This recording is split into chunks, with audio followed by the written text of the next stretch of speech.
বাণিজ্যিক ভারসাম্যহীনতা আছে আমাদের সাথে ভারতের, এবং এই বিষয়টা এরকম যে আমরা যতটুকু আমদানি করি তার 1/10 রপ্তানি করি না, কিন্তু আমাদেরকেই শুনতে হয় আমাদের দেশের মানুষ গরু চলাচালানি করতে গিয়ে কাঁটাতারের বেড়ায় ঝুলেছে, কাঁটাতারের বেড়ায় তাদেরকে ঝুলিয়ে রাখা হচ্ছে, গুলি করা হচ্ছে। আমরা কেউ নিশ্চয়ই ফেলানি সেই লাল জামাটা ভুলে যাই নাই। আর সর্বশেষ যেটা নিয়ে বলবো সেটা হচ্ছে আঞ্চলিক নিরাপত্তা।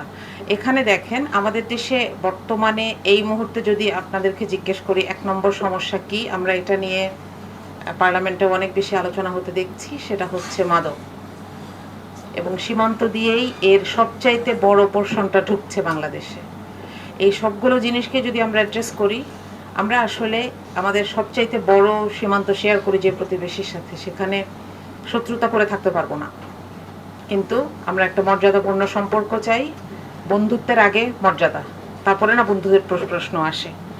তো এখানে আসলে আমি যে কথাটি বলছি, আইসিসিপিআর সহ এরকম আর বেশ কিছু ইন্টারন্যাশনাল ল আছে যেগুলোর অধীনে ভারতের কাছে কৈফিয়ত চাওয়া যায়, তাদেরকে জবাবদিহিতা করানো যায়। সর্বোপরি আমি আশা করেছিলাম সরকারের কাছে যে জনাব ত্রিবেদীর এই বক্তব্যের পরে তাকে ডাকা হবে এবং তার কাছে কৈফিয়ত চাওয়া হবে। সেরকম কোনো পদক্ষেপ আমরা দেখতে পাই নাই।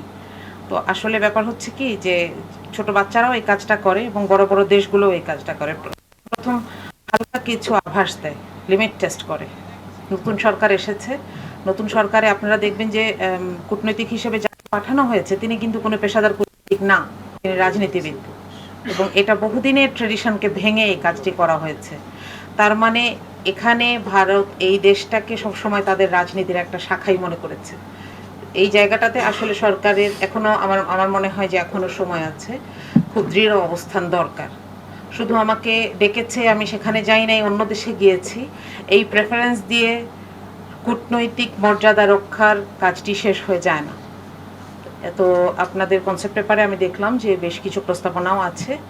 তো আমি গ্রিন পার্টি সহ এই কনসেপ্টে আপনাদের যে চিন্তা সেটাকে সাধুবাদ জানাই। আসসালামু আলাইকুম।